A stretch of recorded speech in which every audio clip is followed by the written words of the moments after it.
Bismillahirrahmanirrahim.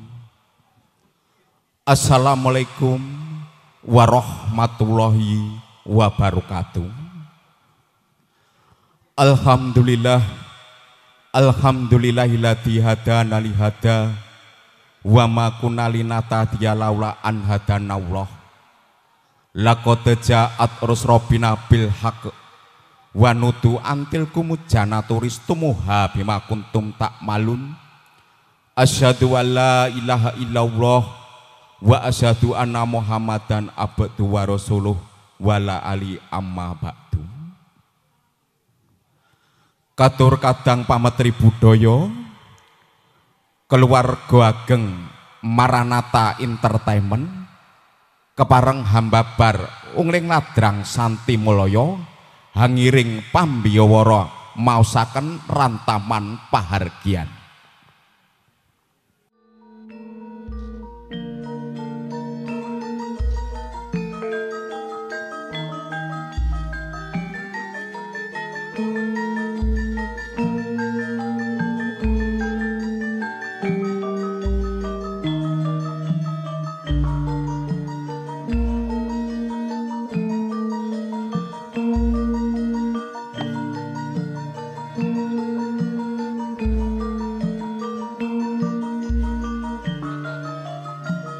Cahya sumburat ing jagat wetan pernahe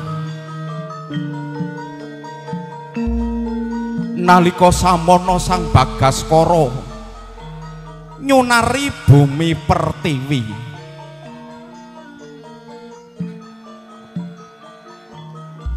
pucuke Aldaka kang sasabut ing pedhut peteng dedet anendanu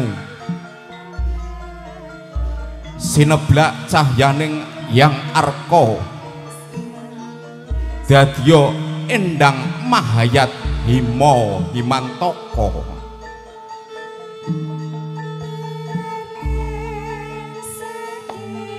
amung swaraning kukila kang gumyak cacariwis wujuding cocak datan cicir cocak rawa datan kuciwa manut jalak jingklak-jingklak ajak-ajak marang peksi bayat emprit pipit lan urang-urangan mangkono kaendahan karang padesan ing wektu enjing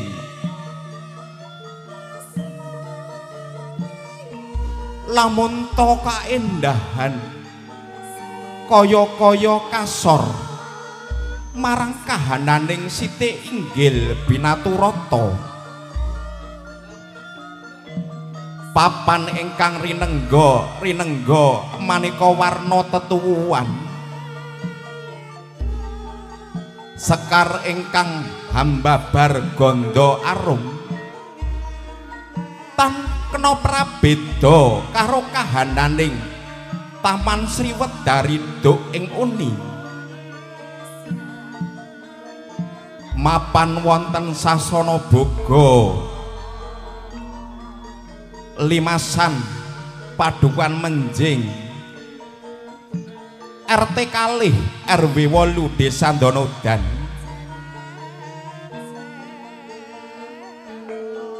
Bapak Lajima Sarjana Sosial so Ibu Siti Mulyani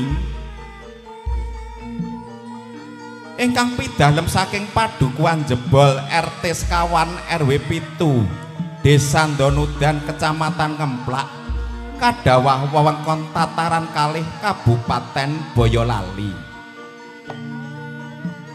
netepi darmaning sepuh ngemah-ngemaken putra pawestrinipun ingkang kekasih Diah Ayu Hapsari Ayu Astuti sarjana pertanian ingkang mangke kepareng jinatu krama dening Bagus Anggita Kurniawan atmaja jalu saking Bapa Tri Raharja Ibu Ismi Rahayu Widyastuti tebih pinangkanipun saking Padukuhan Donodan RT Gangsal RW kalih Desa Donodan Kecamatan Ngemplak Nunggil wewengkon Kabupaten Boyolali. Kula ingkang kapiji minangka pambiyawara nuhoni dawuh saking ingkang Hamengkugati kepareng ngaturaken pratalan nambut silaning akrami kapurwakan kanthi suwanipun Sri Temanten Putri mijil saking Tepaswangi tumuju wonten ing wisma pahargyan kalenggaken wonten sasana rinengga. Tumuli sowanipun putra temanten kakung ingkang mijil saking Palerman kalajengaken adicara pasrah panampining putra temanten kakung. Adicara panggih nut satataning adat widhi widana ingkang tasih lumampah maliginipun wonten wewengkon Surakarta Hadiningrat samangke badhe kagelar wonten madyaning sasana pahargyan. Ing telenging wisma pahargyan samangke ingkang Hamengkugati ugi kepareng marak ngabyantara para tamu ingkang saperlu ngaturaken atur pambagya harja yuwana. Wondene tondo cetha paripurnaning pahargyan samangke hamba bilih putra temanten kekalih Rama Ibu dalasan kadang besan Sutrisno Jengkar saking Palenggahan tumuju wonten tepi sewiringing wisma pahargyan ingkang saperlu jawat asta nderekaken kunduripun panjenengan sadaya para tamu. Mekaten lan semanten menggah lumadining adicara pahargyan nyambut ing len akrami wanter panyuwunipun ingkang Hamengkugati panjenengan sedaya kasuwun lenggan kanthi mirunggan boten kendhat kasuwun puja hastawa puji hastuti mrih lestari putra kekalih anggennya jejodohan nuwun nuwun.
Sagunging para tamu sinedahan ingkang winengku Suka Basuki Binaka purwakaning pahargyan sumangga dipun tampi menggaswanipun Sri Temanten Putri ingkang mijil saking Tepas Wangi.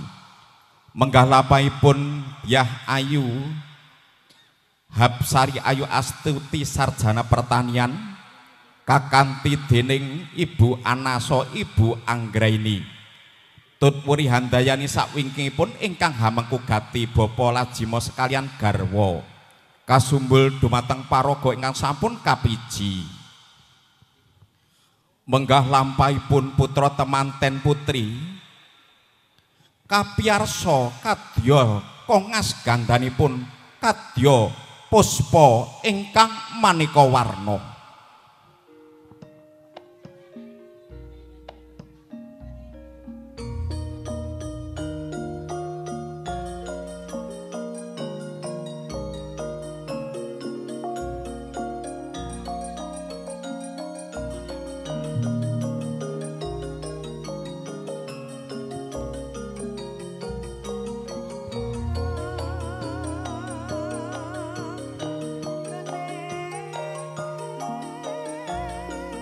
Swuh Rebdata Pitana.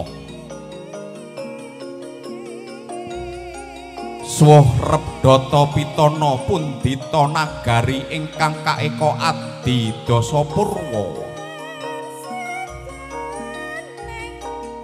Eka nemu sawiji adi tinuwih dasa 10 purwa kawitan.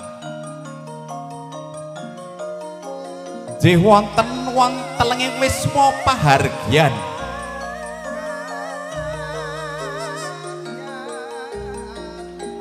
binarung swaraning pradangga hangrangin ambabar puspa warna.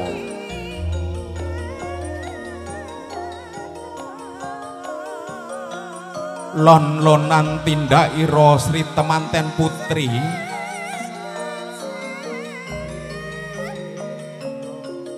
kakanthi dening para kadang wreda ingkang kepareng manjing wonten sasana pahargyan.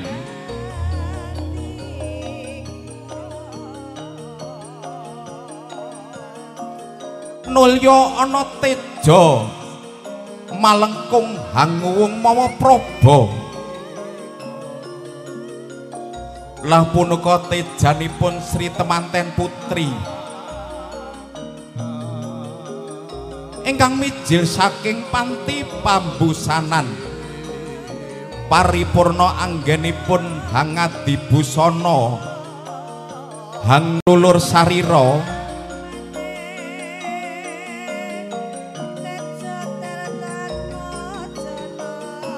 dasar wanudya ingkang sulistya ing warna pinatut ing busana katingal gelebyar sumburat sumunur pandam kurunging ingkang angrenggani adi sasana pawiwahan.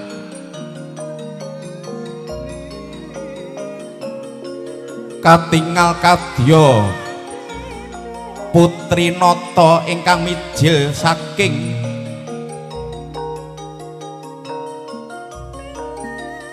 Tepas Wangi tumuju wonten ing Badra Yasa Winangun.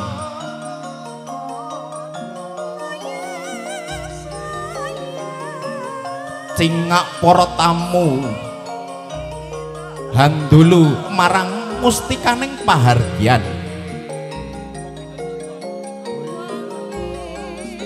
Gondo arum hambabar wonten Badra Yasa Winangun kadya sari-sarining sesekaran. Cunduk mentul cacah 7 nempu pasemon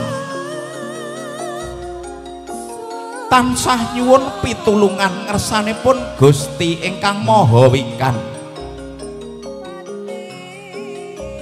Awit sedaya gesang nikmat wonten ing alam pabrayan sedaya peparingipun Gusti ingkang Maha Mirah.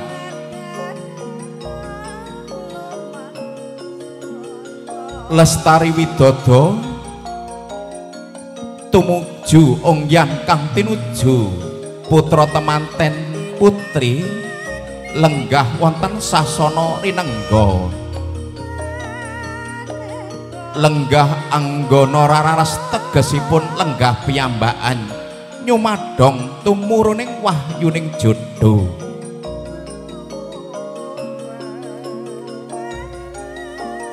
Bobile saged kawedhar ingkang kathah jadroning nala hangrantu menggah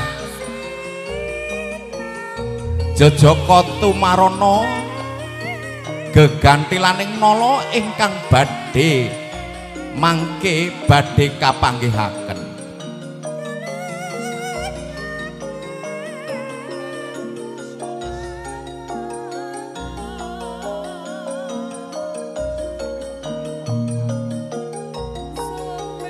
Suwuk saknalika menggah ladrang Puspawarna.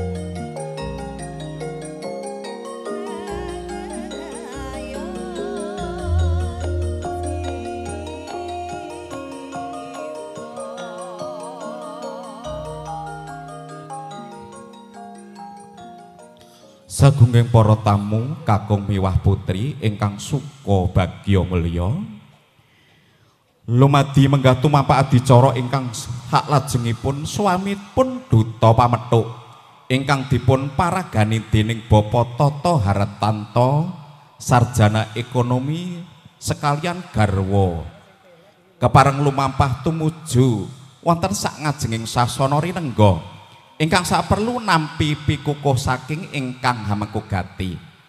Menggah lampahipun Bapak Tata Hartanto sinengkuyung wonten sakwingkingipun kadang kula anem Pras saha kadang kula anem Trisna ingkang kepareng hambeta Sekar Kalpataru Dewandaru kawastanan Kembar Mayang.